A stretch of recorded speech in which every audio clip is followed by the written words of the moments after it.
Tiis-tiis sa ilang Maynilad customers sa Metro Manila at Cavite. Sumabay kasi sa mainit na panahon ang kawalan ng supply ng tubig dahil sa nasirang tubo sa Tondo, Maynila. At may unang balita live si Bea Binlac. Bea, good morning.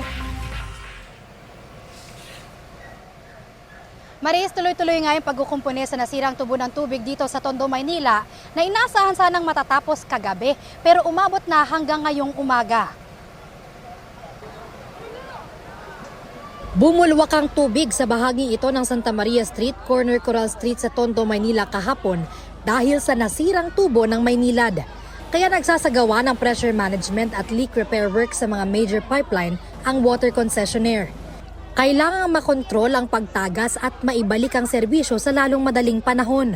Kanya-kanyang salok ng tubig ang mga residente. Ang iba, naligo na sa kalsada.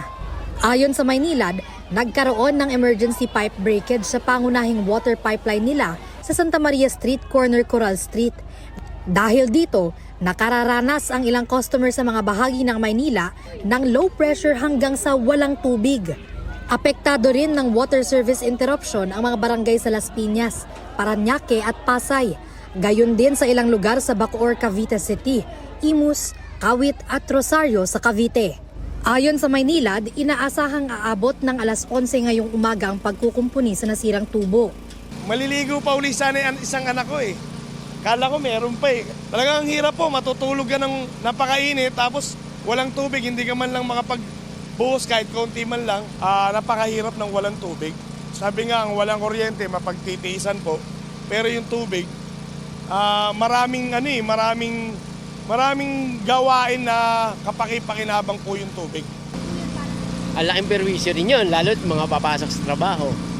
Diba? Ano lang ba yung nasalok namin dito? Pangbanyo, panghugas ng pinggan. Tamang buhos lang na mapreskuhan lang, lalo't init ang panahon ngayon. Titiisin na lang, ganun talaga.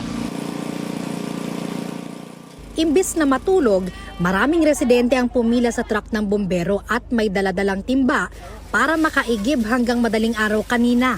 Kasi nagtsatsaga kami kasi wala kaming gagamitin. Siyempre nakaka-perhisyo na wala kang magagamit, nakakainis. Hindi ho nakakahugas ng pinggan, siyempre nandoon, nakatimbak lang.